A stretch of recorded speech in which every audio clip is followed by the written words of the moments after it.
ভাই ছোটবেলায় এক সাধু বাবা আমার হাত দিকে কইছিল বড় হওয়ার পর আমি নিচের চুল ফালিয়ে খামু। কথাটা কেমনে কেমনে মিলা গেল দেখেন। বড় হওয়ার পর আমি হলুদ সাংবাদিক হইছি।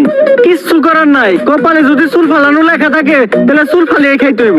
এখন প্রথমে যাবো কেক পট্টিতে, খুব ট্রেন্ডিং আছে, নিউজ বানাইলেই লাখ লাখ ভিউ। তারপর যাবো সিজান ভাইয়ের ভাতের হোটেলে, যাই উল্টা পাল্টা প্রশ্ন করবো, সিজান ভাই সেই তো যাইবো ভুলভাল উত্তর দিব, ভিডিও ছাড়লেই ভাইরাল। আর যেহেতু দুপুর হয়ে গেছে, ফ্রিতে গরুর মাংস এক প্লেট ভাত ছাটিয়ে দিব, কাম হইলো খাওয়ানো হইলো। কি গো ভাই, এই জায়গায় এত মানুষ কে? কি হয়েছে এই জায়গায়? ভাই এই জায়গায় একটা লাশ কোন হয়েছে। ভাই দেখা তো মনে হইতাছে 6-7 বছরের কোনো বাচ্চা। নিউজটা নিয়ে নিবো নাকি? না বেটা, এটা ট্রেন্ডিং টপিক নাকি? এটা ছাড়লে কি ভিউ হইব? ট্রেন্ডিং টপিক খুঁজ, যেগুলো ছাড়লেই ভাইরাল। তাইলে ভাই কন্টেন্ট ক্রিয়েটর শিবন মিয়া আছে না, ও নাকি ওর মায়ের ভাত দেয় না, কিন্তু বিরিয়ানি দেয় 3 বেলা। বিরিয়ানি দেয় কাইটা, এই যে ভাত দেয় না, এই জিনিসটা হাইলাইট করে নিউজ বানাইলে কেমন হয়? এমনি গাই তো আমি তোরে আমার লগে রাখি। হলুদ সাংবাদিক হওয়ার পরে আমরা উল্টা পাল্টা নিউজ বানানি করছি শুরু। এখন থেকে আমি তোর শিষ্য, তুই আমার গুরু। তাইলে বলেন ভাই আগে এই নিউজটাই বানাই।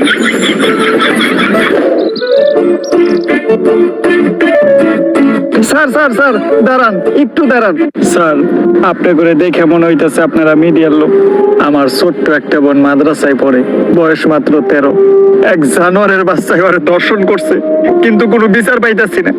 মিডিয়াই তো এই দেশের সব থেকে বড় শক্তি। স্যার, আপনারা এই বিষয়টা নিয়ে একটা নিউজ করেন, যাতে আমি আর আমার বোন ন্যায্য বিচারটা পাই। আরে বেটা, এটা কি কোনো বিষয়? দর্শন তো এই দেশে প্রতিদিনই হয়, এটা নিয়ে নিউজ করার কি আছে? ট্রেন্ডিং কোনো বিষয় থাকলে কও, যেটা নিয়ে নিউজ করলে লাখ লাখ ভিউজ আইবো। এক কাজ করো, কেক বানাও আর নাইসে নাইসে কেক বিক্রি করো। এই নাও আমাকে কাট। যদি এটা আসলেই করো তাহলে যোগাযোগ করো, আইয়া নিয়ে ভিডিও বানিয়ে দিয়ে যাবো। আর এখন আমাকে সময় একটু কম, স্বপন মিয়ার পারিবারিক বিষয়টা আঙ্গুল দিতে হইব। জান ভাই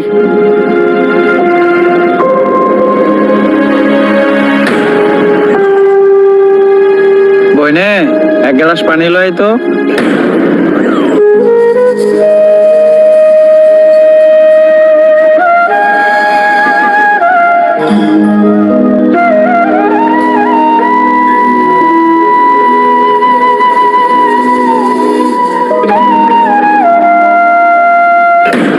এই যে আমি আমার সব মার্বেল এনে রাখলাম, আমি যদি এই মার্বেলটা লাগাইতে পারি তাহলে তোর সব মার্বেল কিন্তু আমার, আর না লাগাইতে পারলে তোর সব মারবেল আমার। ঠিক আছে? তুই একটু হইরা বই। কে? তুই যদি অনেক বইয়া থাকস, আমি মার্বেল মারলে এই মার্বেলে না লাগলেও ওর মার্বেলে ঠিকই লেগে যাইব।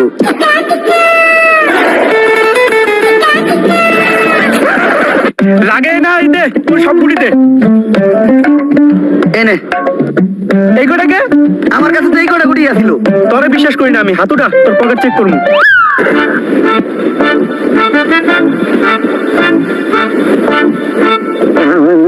কিরে, তুই নিজে দখল লিখা?